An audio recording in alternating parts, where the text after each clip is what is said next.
Jenny Jones, it's called Fen-Phen. You want to take these pills, that can kill you, and we don't get it. Should this controversial drug have been banned? I still have weight to lose. And you would rather be dead than weigh 214 pounds. When I was almost 300 pounds, my health was at risk then.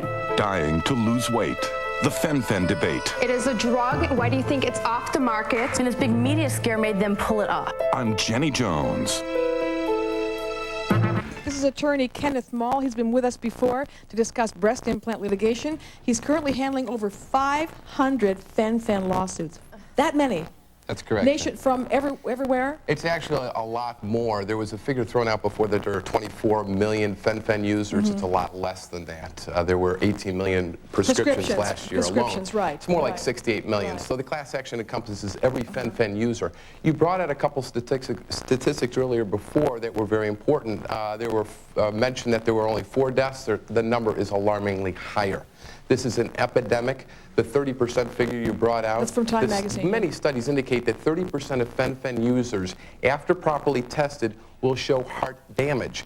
These are people that show no outward symptoms at all. So the people with symptoms, it's much higher. It's higher. So you could have heart damage and not have a clue that you have it. That's correct. And one of the purposes of the class action lawsuit is to set up a fund so every Fen-Phen user can at least be properly tested to see if you have heart damage. It's in your pocket. Amy, it's you again. This is disgusting. I'm so glad that you're on this panel because you make me sick. My God, if I was stricken right now with PPH and they told me you're going to die because of Fen-Phen, I would not sue them because I was properly warned before I took it. A lot of people. The doctors didn't even know this when they started prescribing. That's Isn't correct. that right? The doctors don't know. One second. Amy, one second. What this woman brought out before is what the manufacturers want you to think. That 18 out of a million is the warning label that you sign will have minor symptoms. What the studies that are coming out with are alarmingly higher.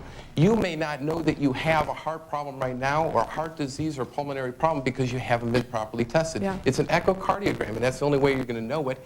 This happened in Europe before. There was an epidemic between 1967 and 72. They banned it from European countries. Within 10 years after the epidemic, 50% of the people had died. These are facts. These are studies. But you're not blaming the doctors. You're not blaming the doctors. The doctors, Amy, one sec. The doctors didn't know this. Absolutely Just not. like with breast implants, they didn't know. It was the company that made them. They rely upon what the manufacturers are saying. The manufacturers are saying 18 out of a million would have minor symptoms. It's absolutely incorrect. The reason why the FDA took it off the market is the most recent study by the NIH, which is a reputable research industry, that said 30% when tested have problems. This is not a safe drug. This drug is deadly. Thank you very much. That's a great way to end the show.